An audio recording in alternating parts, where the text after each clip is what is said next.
तुमच्या मुलांच्या उज्ज्वल भविष्यासाठी शोधत आहात का सर्वोत्तम शाळा? होय, कर्जतमधील कोटा मेंटॉर्स माध्यमिक व उच्च माध्यमिक विद्यालय आणि शरदचंद्र पवार इंटरनॅशनल स्कूल शिक्षणातील एक विश्वासार्ह नाव. नर्सरी पासून स्टेट बोर्ड आणि CBSE पर्यंत दर्जेदार शिक्षण, अनुभवी शिक्षक आणि आधुनिक सुविधा, खास योगवित यश. आजच संपर्क करा 94 20 63 85 13 व 80 87 87 98 32. कोटा मेंटॉर्स आणि शरदचंद्र पवार इंटरनॅशनल स्कूल कर्जत, तुमच्या विश्वासाची एकमेव शाळा.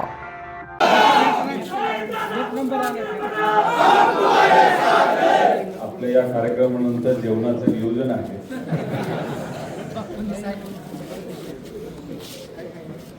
आपल्याच एक प्रेमाचा आदराचा सत्कार इथं माझ्यासारख्या कार्यकर्त्याचा ठेवला आणि या कार्यक्रमासाठी आवर्जून उपस्थित असणारे आणि जे आज या देशाची आणि लोकांची सेवा आता UPSCच्या माध्यमातून करणार आहेत असे प्रतीक असतील, त्याच्याबरोबर उपस्थित असणारे सर्वच पत्रकार बांधव, निलेश भाऊ असतील, ज्या लोकांनी आंदोलन केलं, रघुबाबा असतील, हेमंत भाऊ असतील, त्यानंतर ऋषी असतील, त्याच्याबरोबर आपले विजू भाऊ असतील, सपकाळ सर असतील, अजून कोण होतं, हनुमंत भाऊ भोसले असतील, त्याच्याच बरोबर बरेच जण होते. त्याच्याच बरोबर काही हेमंत भाऊंचं नाव घेतलं, त्यानंतर हेमंत भाऊ काळे असतील, त्यानंतर जामखेडचे काही लोक होते आणि काही इतरही तालुक्यातून सर्व शेतकरी बांधव आणि भगिनी तिथं उपस्थित होत्या. उपस्थित असणारे सर्वच बंधू आणि भगिनी. मगाशी बोलत असताना कदाचित बापूंनी सांगितलं असावं की हा कार्यक्रम आपल्या ऑफिस त्याच्या कार्यालयाकडनं केला गेला नाही, हा कार्यक्रम तुम्ही केलाय. तुमच्या विचाराने, तुमच्या ताकदीने, तुमच्या सहकार्यातून, तुमच्या प्रेमातून हा कार्यक्रम इथं घेतला आणि हा कार्यक्रम उशिरा सुरू झाला असला तरी वेळात वेळ काढून तुम्ही सर्वजण आलात. एक चांगली मिरवणूक काढली. संत श्री गोदर महाराजांचं दर्शन घेऊन आपण ती मिरवणूक सुरू केली आणि मग इथं आल्यानंतर मला असं वाटलं तर 100-1 मीटर फक्त आम्हाला म्हटलं किती वेळ बैलगाडीत बसायचे. आबा म्हणलं काही 100 मीटर. मला असं वाटतं 2 किलोमीटर तरी बैलगाडीत बसतो असेल. पण बसण्याची व्यवस्था होती, उभा राहायची व्यवस्था होती. बसलं की जाणवत होतं रस्ता खराब आहे, कारण आपलं उभाच राहिलो, कारण टेन्शनच नको. आणि त्याच्यात गाडी होती पण त्या चाकाला शॉक ऑब्झर्वर नव्हते. पण बैल चांगली होती, जामखेडची चांगली होती, इथली चांगली होती, खेडची. आणि बैल शांततेत चालू होते आणि माणसं चांगली बरोबर असल्यामुळे शांत होती. आपले विरोधक असले असते तर बैल इकडे तिकडे उधळले असते त्यांच्यावर. एकदा एका आंदोलनाला गेलो, त्या आंदोलन झाली गर्दी. आबा कुठे कधी झाले असतील, चांदवडला. काय बिथरलं काय माहिती. मला असं वाटतं की त्या बैलांना सुद्धा वाटत होते आंदोलन पटकन सुरू व्हावं. जे पळायला लागले बैलगाडी घेऊन. नंतर आम्हीच म्हणलो की जाऊ दे, त्याला विश्रांती करू दे, आम्ही चालतच जातो. आणि मग मोठं आंदोलन तिथं झालं. मगाचपासून सकाळपासून काही लोक मला भेटतात, आबांनी सुद्धा दाखवलं बघा 38 रुपये रेट झाला. त्यानंतर सुधीर सरांनी कदाचित दाखवला असेल मला 37-38 रेट कांद्याचा झाला. आपण आंदोलनाला सुरुवात केली होती तेव्हा काँग्रेसचे नेते सपकाळ साहेब सुद्धा आले होते, उद्धव ठाकरे साहेबांच्या पक्षातले सुद्धा नेते तिथं दानवे साहेब आले होते आणि इतरही सर्व मान्यवर आले होते. तेव्हा पहिलं आपण आंदोलन केलं होतं नाशिकला. तेव्हा मार्केट होतं कांद्याचं 5 रुपये. मी नेत्यांना विचारलं तुमच्याकडे कांदा आहे का? ते म्हणजे नाही. मी म्हणलं माझ्याकडे सुद्धा कांदा नाही. मग आपण हे आंदोलन कोणासाठी करतो? तर लोकांसाठी करतो. कशासाठी करतोय? तर आता या लोकांना पैसे आले नाहीत तर दुष्काळ तर येतोय असं सरकारच सांगते, पाऊस होणार नाही. मग उद्या जाऊन पुढं अख्खं वर्षभर शेतात जर काहीच पिकणार नसेल तर जे पिकले त्याला भाव मिळाला तर काय हरकत आहे. सगळे नेते एकत्रित आम्ही आंदोलन केलं. सुरुवातीचं आंदोलन छोटं झालं, 3-1 हजार लोक आले होते. असं जाहीर केलं की आम्ही येतोय. तिथं गेलो, संवादाचा कार्यक्रम ठेवला. आणि मग सरकारला अल्टिमेटम दिलं.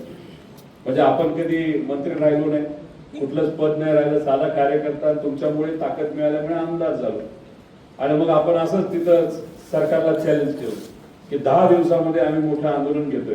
काहीच प्लॅनिंग नव्हतं, आपलंच म्हणलो असं 10 दिवसामध्ये आम्ही आंदोलन करतोय आणि नाशिकलाच घेणार आहोत, चांदवडला घेणार आहोत. आणि तिथं लोक सुद्धा मोठ्या संख्येने येतील, आम्ही तिथे येतो. सरकारने तोपर्यंत निर्णय घेतला नाही तर सरकारला मागात पडलं. काय सरकार आपल्याला हलक्यात घेतले, पण तरी सुद्धा रेट कदाचित सुरुवातीला 11 का 12 रुपये होता, तो 18 रुपयाला गेला. आम्ही म्हणलं 18 रुपयाला काय होत नसतं, आणि मग आम्ही आंदोलन करत आहोत. आणि ज्या दिवशी चांदवडला आंदोलन झालं, काही गाड्या बिड्या दिल्या नव्हत्या, तरी 10,000 लोक तिथं आली होती आणि सगळे शेतकरी एकत्रित होऊन इतकं मोठं आंदोलन झालं. दिल्लीला जाणारा रस्ताच बंद करून टाकला. टायर बेल जाळायचे होते, पण ते पोलीस काय आम्हाला जाळूनच द्या ना. मग म्हणलं आता तुम्ही टायरच जाळून देत नाही तर जातो टायरच काय करतो, ती हवाच काढतो ट्रकची टायरची. अशा करामध्ये तिथं करत होतो, आम्ही भाषण करत होतो आणि आंदोलन करत होतो. आणि इतकं मोठं आंदोलन झालं की बघा, साधे शेतकरी, सामान्य शेतकरी, आमच्यासारखे सामान्य आमदार जर एकत्रित आले आणि मोठी शक्ती तयार केली तर काय होतं. त्या दिवशी आम्हाला बघायला मिळालं की आंदोलन झालं की अर्ध कॅबिनेट महाराष्ट्राचं कुठं गेलं होतं, दिल्लीला गेलं होतं कांद्याचे प्रश्न सोडवायला. एवढी ताकद आहे तुमच्यात आणि आमच्यात. आणि मग ती ताकद त्या दिवशी दाखवल्यानंतर त्याची चर्चा झाली आणि आपल्या सगळ्या मान्य केल्या, तरी सुद्धा त्या लागू केल्या जात नव्हत्या. मग पुण्याला आपण एक मोठं आंदोलन केलं आणि मग शेवटी त्यांना मान्य कराव्या लागल्या. आणि 5 रुपये किलोला जो भाव होता, आज तो भाव आहे 38 रुपये किलो. फायदा कोणाला झाला असेल तर तो शेतकऱ्याचा मोठ्या प्रमाणात झाला. आता काही लोकांनी पूर्वीच 7-8 रुपयाला कांदे दिले, ते आता भेटतात म्हणतात आमचं काय, म्हणतात तुमच्या आंदोलनाचं आपण बघूया, तुम्हाला अनुदान मिळालं पाहिजे आणि त्यासाठी काय करता येईल आपण नक्कीच त्या बाबतीतला विचार करू. कारण का त्यांना 20 रुपयाचं अनुदान मिळावं अशी सुद्धा तिथं आपण मागणी केलेली आहे. म्हणजे कसं आहे, पूर्वी आपल्याबद्दल बोलत असताना चटरपटर काही लोक मुद्दामून पुढे ढकलली जायची या महाराष्ट्रातली, आणि अतिशय खालच्या लेवलला जाऊन उत्तर नाही तर आपल्याबद्दल ते बोलायचे. पण आज तुमच्यामुळे दुसऱ्यांना मला आशीर्वाद मिळाला, दुसऱ्यांदा मी आमदार झालो आणि प्रामाणिकपणे आतापर्यंत विचाराबरोबर राहिलो, शिवशाहू फुले आंबेडकरांच्या विचाराबरोबर आणि आदरणीय पवार साहेबांच्या विचाराच्या मार्गदर्शनाखाली आम्ही चालत राहिलो. प्रामाणिक राहिल्यामुळे आपलं वजन तुमच्या सर्वांच्या आशीर्वाद इतकं या महाराष्ट्रामध्ये वाढलं. जेव्हा केव्हा आपण एखादा मुद्दा मांडतो त्याला उत्तर हे एखादा मंत्री नाही तर मुख्यमंत्रीच त्या ठिकाणी देतो. एवढं वजन आपल्या कर्जत जामखेडचं या महाराष्ट्रामध्ये त्या ठिकाणी झालं. कारण आपण वायपट चर्चा करत नाही, आपण खालच्या लेवलला जाऊन बोलत नाही, आपण जे बोलतो ते पुरावे सगळे तिथं बोलत असतो. आता काल परवा एक व्हिडिओ फेमस झाला दिल्लीचा, तिथं गेलो होतो. माझ्या बहिणीचं एंगेज रिसेप्शनचं तिथं एक बैठक होती, त्याच्यात राहुल गांधीजी पासून सगळेच मोठे मोठे नेते आले होते आणि सत्ताधारीपैकी पंतप्रधान साहेब पासून होम मिनिस्टर पासून सगळेच आले होते. आमचं काम होतं गेटवर उभं राहायचं, सगळ्यांना नमस्कार करायचा. मी म्हणलं काय महाराष्ट्रात लोकांना थोडीफार ओळखायला लागले, दिल्लीमध्ये कोण ओळखते आपल्याला, पण बघा तुमची ताकद आणि तुमचा आशीर्वाद आणि महाराष्ट्रातल्या युवांनी जो दिलेला आतापर्यंतचा पाठिंबा, तिथे येणारा प्रत्येक मंत्री असेल तो या साऱ्या आमदारांना त्या ठिकाणी ओळखत होता, नावानिशी ओळखत होता. त्यामुळे सगळ्यांचं स्वागत केलं. मग आम्हाला कळालं की आता पंतप्रधान साहेब येतात. आता पंतप्रधान साहेब आले ते SGP असतात, माहिती ना आपल्याला, ते जरा लय कडक असतात, ते कोणाच ऐकत नाही. मग म्हणलं आधीच कशाला आपण त्याचं पुढं करायचं, काहीतरी बोलतो ना आपलं इगो हटवायचा, चला मागे जाऊन उभा राहावं. त्यामुळे पंतप्रधान साहेब आलं, सगळं पॅक केलं. मग मी साईडला बसलो होतो, सगळ्यांचं झालं होतं कारण शेवटी ते 9-9:30 वाजता आले होते सगळ्यात शेवट. आणि मग म्हणलं की चला आता साईडला थांबव, आम्ही थांबलो होतो. मग पवार साहेबांकडे निरोप आला की आपलं फंक्शन आहे, सगळ्यांना तुम्ही विनंती केली, सगळ्यांना तुम्ही स्वागत केलं आणि मग आता पंतप्रधान साहेब येत असेल तर फोटो काढायला काय हरकत आहे. म्हटलं साहेब तिथे गर्दी असेल आणि ते काय SGP आम्हाला काय येऊन देणार आहे.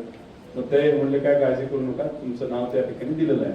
मग आम्ही सगळे गेलो, तिथं थांबलो.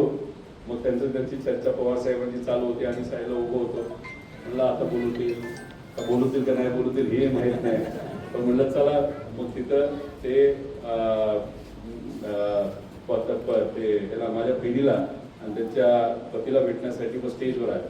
आणि मग स्टेजवर आल्यानंतर मग आम्हाला तिथं बोलवलं. आम्ही आलो, माझ्या पुढे 2-3 लोक होते, त्यांनी नमस्कार केला, मोदी साहेबांनी नमस्कार केला आणि मग त्या ठिकाणी मी आलो.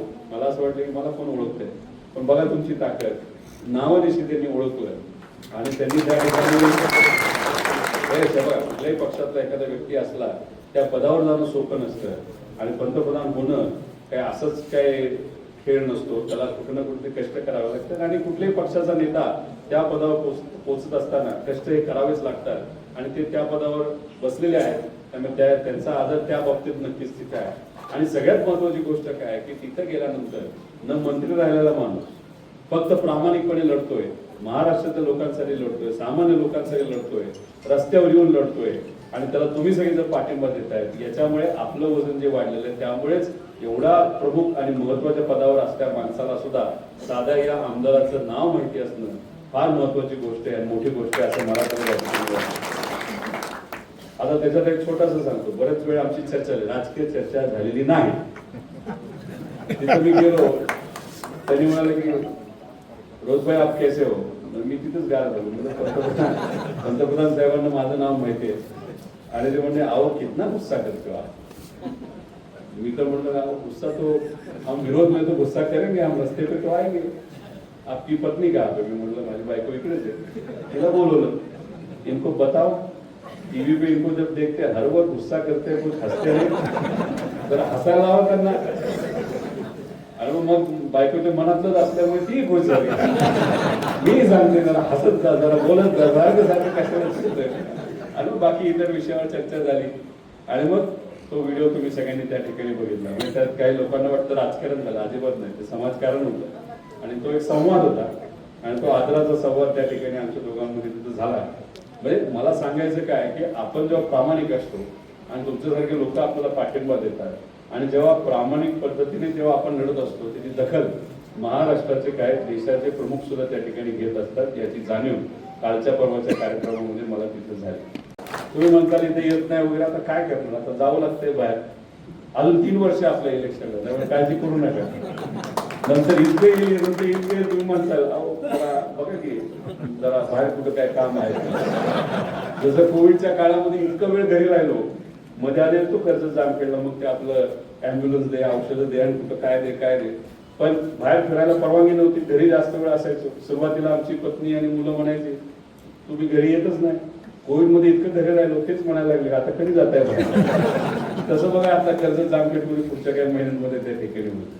त्यामुळे आपण आहोत फक्त कसं आहे एक समजून घेतलं पाहिजे की ज्या परिवारातून मी येतो त्याचे जे प्रमुख आहेत आणि महाराष्ट्राचं ज्यांनी प्रतिनिधित्व केलं, देशाचं प्रतिनिधित्व केलं असे पवार साहेबांनंतर जर कोणाचं नाव घेतलं जात होतं, नाहीतर उद्या जाऊन त्या महाराष्ट्राचे मुख्यमंत्री कोण बनू शकत होतं आणि धमक ज्यांच्यात होती ते होते अजितदादा पवार. आणि दुर्दैवाने आज अजितदादा आपल्यात नाहीयेत आणि मग दादा नसल्यामुळे एकतर महाराष्ट्रामध्ये खूप मोठी पोकळी आहे लोकांची बाजू मांडण्याची. त्याच्याच बरोबर आमच्या परिवारामध्ये सुद्धा आमचं नाव आणि कार्य आणि ती लेगेसी असते ती पुढे घेऊन जाण्याची जबाबदारी पवार परिवारामध्ये आमच्या पिढीमध्ये सगळ्यात मोठा वयाली कोण असेल तर मी असेल. त्यामुळे तिथं सुद्धा पवारांच्या बाबतीतली आमची जबाबदारी आहे.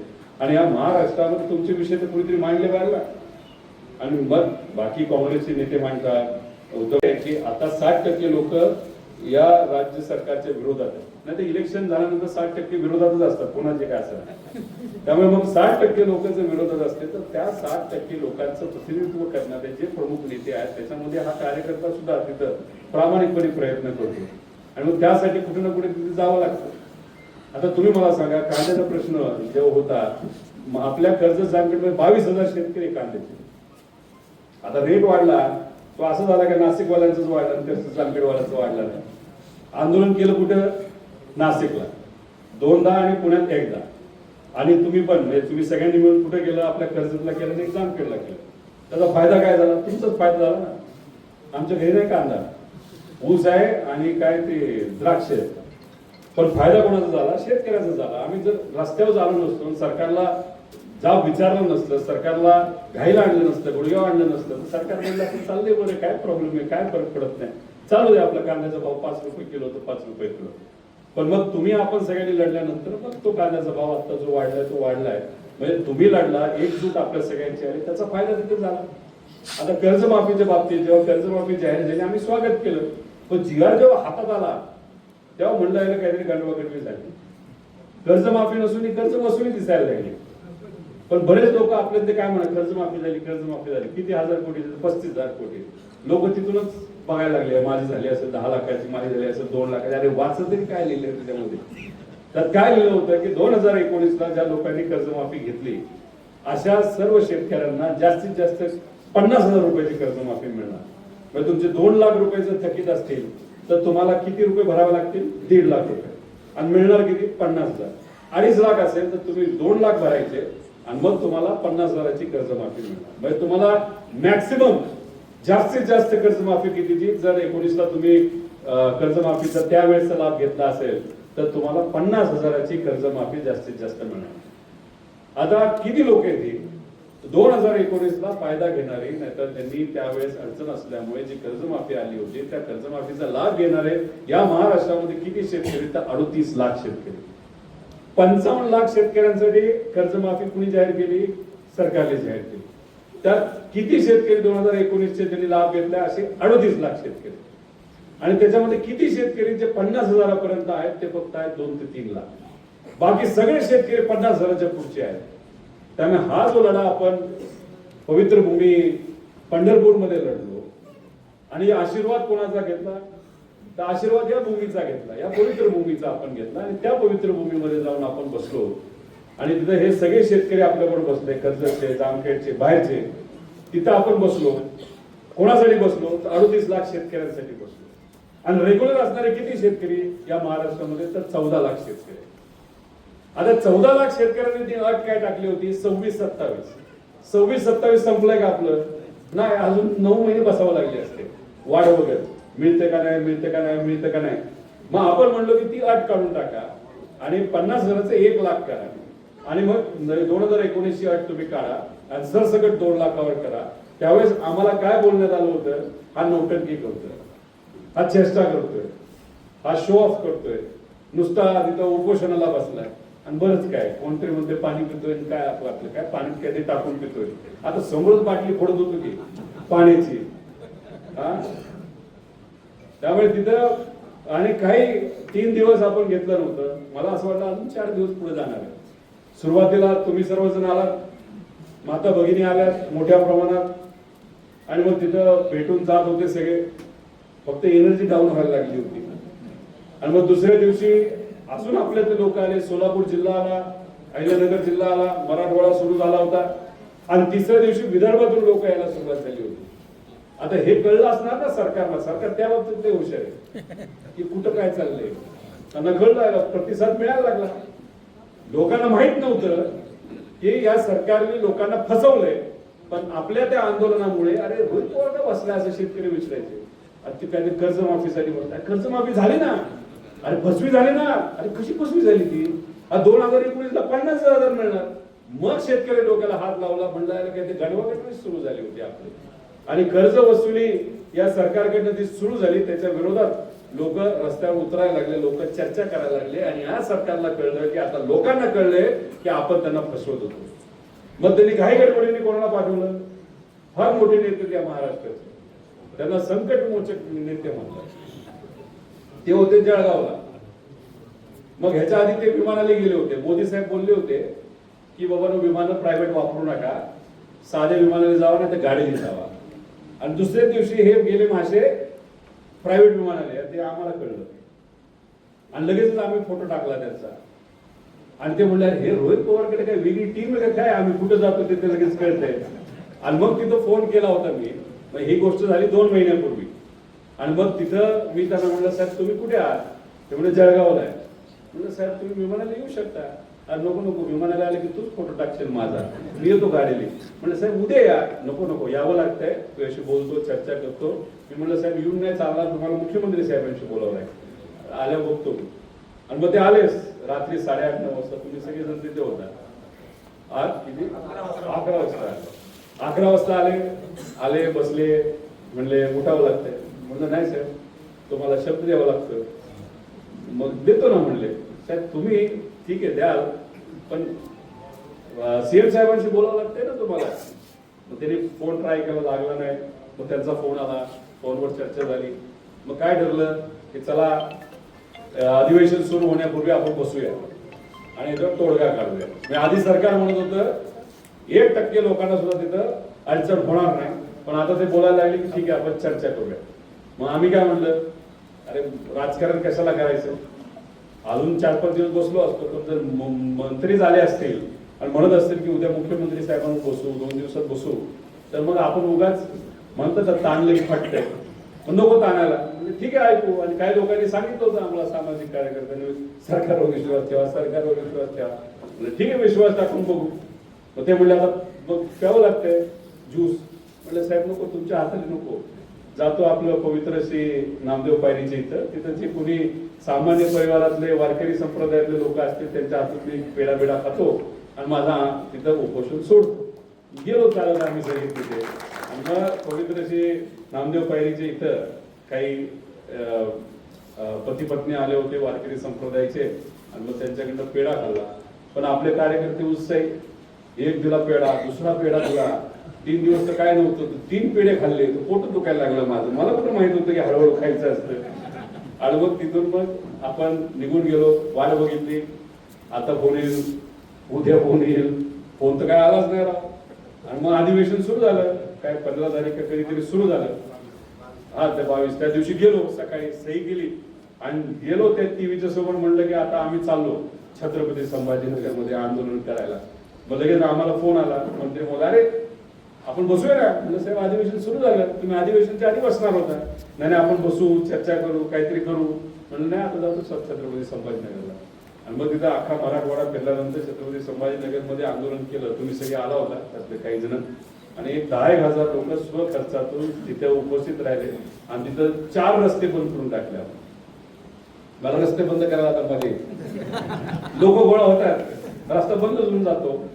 आणि मग रस्ता बंद झाला की मग अडचण येते तिथं. कारण का मेन 4 रस्ते छत्रपती संभाजीनगर पॅक. आणि मग तिथून फोन आला संकट मोचक साहेबांचा, बसावं लागतंय. म्हणलं साहेब आधीच बसणार होतो आपण. नाही आता मी शब्द देतो, आपण काय झालं 2 दिवसामध्ये बसू. तर तिथं बऱ्याच लोकांना अडचण होती, MIDC आहे, हे आहे ते आहे. मग 4 तासानंतर मग आम्ही म्हणलं की ठीक आहे, आपल्याच लोकांना अडचण होती, मग आपण जाऊया, बसूया. लगेच दुसऱ्या दिवशी मुख्यमंत्री साहेबांच्या कार्यालयातून फोन आला. तेव्हा मी नाशिककडनं पुढे चाललो होतो. मला अजून 2 तास लागतील पोचायला. मग भेट झाली, चर्चा झाली. ते म्हणत होते की अजिबात नाही, 99% लोकांना मदत होती. म्हणलं नाही होत साहेब, 38 लाख लोकांना अन्याय होतो आणि हे जे आमचे रेग्युलर 14 लाख आहेत त्यांना उशिरा पैसे मिळतात. त्यामुळे साहेब आपल्याला द्यावं लागते आता. त्यामुळे नाही ठीक आहे, तुम्ही बोलतात काही तथ्य आहे. मग ते परदेशी कमिटीचे जे अध्यक्ष आहेत, परदेशी साहेब म्हणजे माजी अधिकारी सेक्रेटरी, त्यांच्याकडे जाऊन तुम्ही बसा. ठीक आहे साहेब, जाऊन बसतो. मग गेलो त्यांच्याकडे. ते म्हणजे ठीक आहे 2 दिवसात आपण बसू. ठरलं. ज्या दिवशी बसायचं होतं त्या दिवशी ते गायबच झाले. आणि आम्ही सगळे तिथे शेतकरी नेते सगळे तिथे, त्यांनी आपला पाठिंबा दिला होता. काँग्रेसचे नेते होते, उद्धव ठाकरे साहेबांच्या पक्षाचे नेते होते, इतरही सर्व सामाजिक कार्यकर्ते होते. आम्ही गेलो, बसलो आणि मोकळी खुर्ची, तिथं आलीच नाहीत ते. आणि मग आम्ही सगळे ठरवलं की मग त्या दिवशीचं पहिलं भाषण जर कोण करणार असेल तर ते मी करणार. एक साधा आमदार, कुठलंच पूर्वी पद नाही, लोकांच्या वतीने तिथं बोलत असेल आणि प्रभावी पद्धतीने बोलत असेल, पोटतिडकीने बोलत असेल, आकड्या सकट बोलत असेल, तर त्याला उत्तर कोणाला द्यावं लागतं? तर या राज्याच्या मुख्यमंत्र्यालाच द्यावं लागलं. त्या अधिवेशनामध्ये तुम्ही सगळ्यांनी केलं. आणि आपल्याला उत्तर देत असताना त्यांना मान्य करावं लागलं की हो, या कर्जमाफीमध्ये काही त्रुटी आहेत आणि त्या त्रुटी आम्ही काढणार आहोत. आणि त्या काढल्यानंतर नक्कीच शेतकऱ्याला जास्त पैसा दिला जाईल. आधी जे म्हणत होते की नोटंकी करत आहेत, पण आता त्यांना मान्य करावं लागलं. का? कारण का एक तर आपण आंदोलन केलं, प्रामाणिकपणे लढलो, त्यानंतर अधिवेशनात आपण मुद्द्यासकट त्या ठिकाणी बोललो, आणि मग शेवटी तिथं त्यांना मान्य करावं लागलं. 35,000 कोटी रुपयापैकी 12,000 कोटी शेतकऱ्याला फक्त मिळणार होते. पण तुम्ही आणि आपण जो लढा लढला त्यामुळे सामान्य शेतकऱ्याला 12,000 कोटी नाही तर 26,000 ते 27,000 कोटी रुपये त्याच्यामध्ये त्या ठिकाणी मिळणार आहे. त्यामुळे आपण जो लढा लढला तो फक्त काय माझ्या पुरता नव्हता, तो या महाराष्ट्राचा तमाम जनतेचा होता, सामान्य लोकांचा होता, शेतकऱ्याचा होता. 38 लाख शेतकऱ्यांना फायदा झाला. आणि त्यात आपल्या कर्जत जामखेडमध्ये राहणाऱ्या कुटुंब म्हणून आपण जर बघितलं तर एक 60,000 ते 80,000 लोकांना त्याचा 300 कोटीपर्यंतचा फायदा त्या ठिकाणी होणार, जो पूर्वी कदाचित 40-50 कोटीपर्यंत अडकला असता. त्यामुळे जो लढा आपण लढला तो फक्त कर्जत जामखेडच्याच लोकांना फायदा झाला असं समजून चालणार नाही. तुम्ही ज्या लढ्याला पाठिंबा दिला ज्या कार्यकर्त्याला पाठिंबा दिला, तुमच्यामुळे या व्यक्तीला म्हणजे मला एका कार्यकर्त्याला या महाराष्ट्रामध्ये आणि देशामध्ये त्या ठिकाणी ओळखलं जातं, तो लढा लढल्यामुळे आज या महाराष्ट्रातल्या 38 लाख शेतकऱ्यांना फायदा झाला. त्यामुळे आपण संत श्री गोदर महाराजांचं दर्शन घेऊन फक्त तिथं लोकांसाठी आम्ही काम करणं असं बोलून चालत नसतं, कृतीतून आपल्याला त्या ठिकाणी दाखवावं लागतं. आणि ती शक्ती जर कुणी दिलं असेल या सर्व महासंतांनी त्या ठिकाणी दिली. ज्यांची सेवा आपल्याला करता आली त्या लोकांनी आपल्याला, त्या संतांनी आपला आशीर्वाद दिला, त्या महामानवांनी आशीर्वाद दिला आणि आज त्याच्यामुळेच त्या ठिकाणी आपल्या सगळ्यांना तिथं या लढायला यश मिळताना आपण सगळेजण बघू शकतो. 2019ला असेच तुमचे पीक विम्याचे पैसे अडकले होते, सगळे आले होते सगळे नेते आणि मग म्हणले आपल्याला लढावं लागतं. मग आपण पाठपुरावा केल्यानंतर त्यावेळेस आपलंच सरकार होतं, 120 कोटी रुपये आपल्या कर्ज जागेचे मिळाले होते. त्याचबरोबर कुकडीचा लढा, मग पाण्याचा लढा, हा तो लढा आपला त्या ठिकाणी सुरूच आहे. आणि त्या लढ्यामध्ये फक्त आता गुलाब काकांनी अंगावर पेट्रोल घेतलं होतं, प्युअर पेट्रोल घेतलं होतं आणि त्यांच्यावर जे दुसरे होते त्यांनी प्युअर पेट्रोल मध्ये बरंच पाणी टाकलं होतं. रॉकेल होतं, तेव्हा रॉकेल मिळत होतं, आता रॉकेल मिळत नाही. पण आपण तसलं काही नाटक करत नाही, आपण आपलं तसंच बसतो. कुठं बसायचं, आम्हाला येतात पोलीस अधिकारी म्हणतात तुम्ही बसणार आहे का, म्हणलं का नाही, तुम्ही बसलं की जरा आमची लई उंची होती, अडचण होती, तुम्ही नाही बसलं तर चालेल. म्हणतो की मंत्र्यांना फोन लावा आणि आमचं बोलणं करून द्या. म्हणजे एवढं वजन कुठं ना कुठं तरी आपलं वाढलं. आता तेव्हा एक आदिवासी समाजाची मुलगी होती, ती गायब झाली होती 5 दिवस झाले, 5 नाही 2 महिने झाले आणि पोलीस त्याची दखल घेत नाही. मला ते कळालं, मला काही कार्यकर्त्यांनी सांगितलं, ट्विट टाकली छोटीशी, येतोय तिकडं पिंपरी चिंचवडला त्या आदिवासी मुलीला न्याय देण्यासाठी. तिथं मला पार सिटी पासून सगळ्यांचे फोन, नका एवढं आम्ही शोधतो 5 दिवसात, 5 दिवसात शोधतो. म्हणजे शोधा, आम्ही काही चिडत नाही, येतो बोलतो जातो. आणि 5 दिवसामध्ये 2 महिने मुलगी सापडत नव्हती, 5 दिवसामध्ये ती मुलगी सापडली, त्या आई वडिलांच्या ताब्यात दिली. हे आहे आपल्या सगळ्यांचं वजन. त्याचं कारण की आपण जो लढा लढतो मॅनेज होत नाही, प्रामाणिकपणे तिथं लढतो आणि याच्या पुढे सुद्धा आपल्या सर्वांना त्या ठिकाणी लढावं लागणार आहे. आणि आता सुद्धा कर्जमाफी जी झाली ती तुमच्या सगळ्यांच्या आणि शेतकऱ्याच्या लढ्यामुळे आणि सर्व नेत्यांच्या लढ्यामुळे तिथं झालेलं आहे. त्याच्यात जर उद्या जाऊन काय अडचण आली तर सांगा, ही अडचण सोडवण्यासाठी आपण प्रामाणिकपणे त्याच्यामध्ये त्या ठिकाणी प्रयत्न करू. आता आपण तहसीलदार आणि सर्व BDO आणि लोकल जे काही सगळे अधिकारी त्यांच्यावर काही बैठका घेतल्या होत्या, त्यातले 60% कामं लोकल लेवलला सुटली, 40% तशीच राहिली होती. मग काल आपण बैठका लावल्या, सगळे नेते तिथे आले होते आणि मग बरंच काय बोललं. बापूंनी शहरातले विषय मांडले, त्यानंतर परवर भाऊंनी शेतकऱ्याचे विषय मांडले, गुलाब काकांनी काही विषय मांडले, आबांनी मांडले. मग असे सगळ्यांनी तिथं मुद्दे मांडत गेले. म्हणजे त्याच्यामध्ये शेतकऱ्याचे मुद्दे होते, म्हणजे त्याच्यात वर्ग 2च्या जमिनी होत्या, त्या आता बऱ्यापैकी लागवडीला एक नाही तर नॉर्मल झालेला आपण सगळ्यांनी तिथं बघितलेलं आहे. त्याच्याच बरोबर कुकडीचे मांडव पूर्वीच दूध सुटला, पण त्यानंतर कुकडीचे काही प्रश्न होते, भूसंपादनाचे, तोही मुद्दा. आता जे काही अतिरिक्त पावसाचं पाणी येते ते सगळे आमचे बंधारे भरून द्या, त्यासाठी कलेक्टर साहेबांना आपण मिळून सांगितलं. त्यानंतर जे विहिरी ज्या कॅन्सल झाल्या त्या परत एकदा आता घेण्यासाठी आपण सांगितलेलं आहे. रोजगार हमी योजनेच्या अंतर्गत जो निधी येत नाही, त्यानंतर मेकॅनायझेशन आहे, तर ज्या आपलं ट्रॅक्टर वगैरेसाठी शेतकऱ्यांना पैसे मिळतात ते पैसे अजूनपर्यंत मिळाले नाही, ते मिळाले पाहिजे, त्यासाठी आपण तिथं पत्र दिलं, त्याचा फॉलोअप तिथे घेतला. त्याच्याचबरोबर काही बालसंगोपनचे प्रश्न अडकले होते, काही कर्जत शहरातले होते, काही ग्रामीणचे होते, जिल्हा परिषदचे होते, जल जीवन मिशनचे मोठ्या प्रमाणात प्रश्न आहेत. त्यामुळे आता काही विषय काल मार्गी लागले, काही विषय आता 15 सप्टेंबरला जल जीवन मिशनचे आपण त्या तालुक्यामध्ये बैठका घेऊन प्यायच्या पाण्याच्या योजना ह्या पूर्णपणे मार्गी लागाव्यात यासाठी आपण त्या ठिकाणी पाठपुरावा करणार आहोत आणि पुढाकार घेणार आहोत. त्यामुळे मला एवढंच सांगायचं आहे की काही प्रमाणात काही दिवस महाराष्ट्रात फिरावं लागतंय, जावं लागतंय, ते तुम्ही समजून घेतलं. दादांचा ऍक्सिडेंट झाल्यानंतर बहुतांश वेळ मी मतदारसंघाच्या बाहेरच त्या ठिकाणी राहिलेलो आहे, ते तुम्ही समजून घ्या.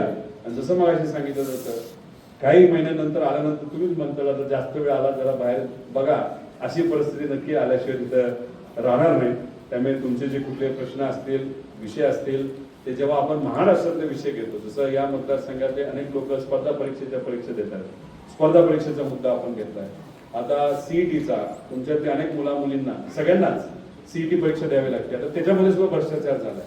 15-20 लाख रुपये दिले की आपल्याला मार्क्स वाढून मिळतात. तो मुद्दा आता आपण मोठ्या प्रमाणात घेतलेला आहे. त्यानंतर जे दिल्लीला आंदोलन झालं होतं, जे राजूभाऊंनी सांगितलं, तिथं मी होतो, मुंबईत मी होतो, पुण्यात मी होतो. आणि मग त्या नियोजनामध्ये आणि जिथे कुठं आपल्याला या युवा कार्यकर्त्यांना, सामाजिक कार्यकर्ते असतील, नाहीतर जे आंदोलन करणारे लोक आहेत त्यांना जिथं मदत लागते तिथं आपण मदत करण्यासाठी असतो. पत्रकारांचा एखादा मुद्दा आहे, महिला सुरक्षेचा एखादा मुद्दा आहे, त्या सगळ्या विषयांमध्ये आपण तिथं लक्ष देत आहोत. त्यामुळे मला आता कुठेतरी वाटायला लागले की बाहेर जाऊन ज्या पद्धतीने आम्ही अधिकाऱ्यांशी बोलतो आक्रमक पद्धतीने, तसं मतदारसंघात आपण कधी बोलत नाही. त्यामुळे याच्या पुढे आपण कालच कलेक्टर साहेबांच्या पुढे सांगितलेलं आहे, पहिल्यांदा आमचे कार्यकर्ते येतील, पदाधिकारी येतील, शांततेत बोलतील आणि नंतर मग आपले शिवसेना स्टाईल यादव भाऊ जसे आहेत की कुलूपच घेऊन जायचं. आता मी सीआयडीला कुलूप लावायला गेलो होतो, लावून नाही दिलं त्यांनी, म्हणजे आम्ही करतो दादांचा तपास आम्ही योग्य दिशेने करतो. आता पुढच्या वेळेस जाताना खरंच मोठं कुलूप घ्यावं लागते. तसंच कर्जत जामखेडमध्ये सुद्धा जर अधिकाऱ्यांनी नाही काम केलं तर आपण आता महाराष्ट्राची स्टाईल इथं लागू करू. कोणीतरी तयार राहावा. जसं 353 माझ्यावर 2 आहेत, तसं तुमच्यात जे काही लोक असतील की म्हणायचं की 353 असेल तर माझ्यावर टाकायचा आणि बाकीच्यांना आपण सेफ करायचं. जामखेडला आता आंदोलन मोठं झालं. आता तिथं एक महत्वाची बैठक होती, ती बैठक होत नव्हती, आता ती उद्या लागली. त्यामुळे त्या आंदोलनामध्ये सुद्धा काही लोक म्हणले की आमच्यावर कारवाई करा पण बाकीच्यांवर कारवाई करू नका. त्यामुळे आता कोणाला तरी कारवाई करायला पुढाकार घ्यावा लागेल. आमचं तर आहे, तुम्ही युवा आहेत, सगळे आहेत, आमचे आहेत, तुम्ही तर असतच. त्यामुळे सरांवर पण कारवाई केली तर काय हरकत नाही. मग तुमच्यावर झाले तर आपण आम्हाला पण झाले काय सरांवर पण झाले. त्यामुळे अशा पद्धतीने एकत्रित तिथे राहू आणि हा कार्यक्रम घेण्यासाठी बऱ्याच लोकांनी पुढाकार घेतला. तुम्ही तुमचा वेळात वेळ काढून आलात, त्यासाठी आपल्या सगळ्यांना आठवतं का तुम्हाला? आता काय म्हणजे पहिली विकेट आपण महाराष्ट्रामध्ये काढली एका मंत्र्याची आणि मग दुसरी सगळ्यांनी अख्ख्या जगा भारतातल्या लोकांनी त्या ठिकाणी एकत्र येऊन युवांनी एक देशाची विकेट तिथे काढली. का? कारण का त्यांनी त्याच्यामध्ये मोठा घोळ केला होता नीटमध्ये. आणि मग मला सांगायचं काय की वातावरण बदलतंय. त्यात तुम्ही बिहारचं तुम्हाला सांगितलं, मध्य प्रदेशमध्ये भाजपला असं वाटत होतं की आता एक हाती सत्ता आहे, त्यामुळे तिथं काँग्रेसचा जो आमदार आहे त्याची जागा जी मोकळी झाली होती, काँग्रेसची जागा आपल्याला मिळेल असं त्यांना वाटलं, ती जागा त्यांना मिळाली नाही. आणि गुजरातमध्ये भाजपचीच जागा होती, ती भाजपने त्यांनी त्या ठिकाणी ठेवली. त्यामुळे कुठं ना कुठेतरी वातावरण बदलतंय. याच्या आधी तुम्ही कधी मंत्री नमस्कार करताना हसताना कधी बघितलेत का? आता नमस्कार करतात, हसतात, युवांबद्दल रील काढतात, बोलतात. मग आता कसली रॅली काढली आहे ती? तिरंगा रॅली. म्हणजे 52 वर्ष आपल्याला स्वातंत्र्य मिळाल्यापासून 52 वर्ष कधी त्यांच्या नागपूरच्या हेडक्वार्टरवर आपला तिरंगा लागला नव्हता. पण युवा एकत्रित येऊन तिरंगा एकत्रित घेऊन त्या ठिकाणी एका मंत्र्याची विकेट घालवल्यानंतर आता ही तिरंगा यात्रा काढायला लागली. आता किती लोक होती मला माहित नाही मोटरसायकलवर, असतील 50-60, ती जास्त झाली. पण मग असं प्रत्येक तालुक्यामध्ये यात्रा काढतायत, तिरंगा यात्रा काढतायत आणि तो मुद्दा तिथे घेतात का? वरून आदेश आला. इथं लोक आपल्याला सांगतात त्यात लढावं लागतं, त्या पद्धतीने आपण लढतोय आणि त्याला प्रतिसाद सुद्धा तिथं चांगला लोकांकडनं तिथं मिळत आहे. आणि त्या मुलाला कळलं की हा पत्रकार आहे, तर त्याच्याच मागे लागायचे. मग त्या स्टेजवरनं म्हणलं हे साधे पत्रकार आहेत राव, हे तुमच्या बातम्या लावतात पण मालक लावत नाही, मालकाला धरलं पाहिजे, साध्या पत्रकारांना कशाला धरलं पाहिजे. मग त्यानंतर ते काही त्या सगळ्या लोकांनी सहकार्य सुद्धा तिथं केलं. आणि आता आपले मराठी पत्रकार पण तिथे गेले होते. काही लोकांनी अनुभव सांगितले असतील काय काय झालं होतं. पहिल्या दुसऱ्या दिवशी त्रास झाला, तर तिसऱ्यापासून मग त्यांना समजून घेतलं आणि मग लोकांनी सुद्धा त्यांना सपोर्ट केला, सहकार्य केलं. त्यांनी सुद्धा त्याच्यामध्ये त्या ठिकाणी सातत्य ठेवलं. 12वी नंतर आपल्या पाल्याच्या उज्ज्वल भवितव्य व उत्तम करिअरसाठी कृषी शिक्षण आपल्या कर्जत तालुक्यामधील मिरजगाव शहरात BSc ॲग्रिकल्चर सद्गुरू कृषी महाविद्यालय मिरजगाव, महात्मा फुले कृषी विद्यापीठ राहुरी मान्यताप्राप्त. कृषी क्षेत्रातील आधुनिक तंत्रज्ञान संशोधन तसेच प्रत्यक्ष प्रशिक्षणाच्या माध्यमातून विद्यार्थ्यांना यशस्वी करिअरसाठी तयार केले जाते. महाविद्यालयाची वैशिष्ट्ये अनुभवी व तज्ञ प्राध्यापक वर्ग, डिजिटल कोर्स, स्टार्टअप्स. तर आजच आपला प्रवेश निश्चित करा. प्रवेशासाठी संपर्क सद्गुरू कृषी महाविद्यालय मिरजगाव, तालुका कर्जत, जिल्हा अहिल्यानगर. महात्मा फुले कृषी विद्यापीठ राहुरी मान्यताप्राप्त. प्राचार्य डॉक्टर रामदास बिटे, मोबाईल नंबर 7722053503.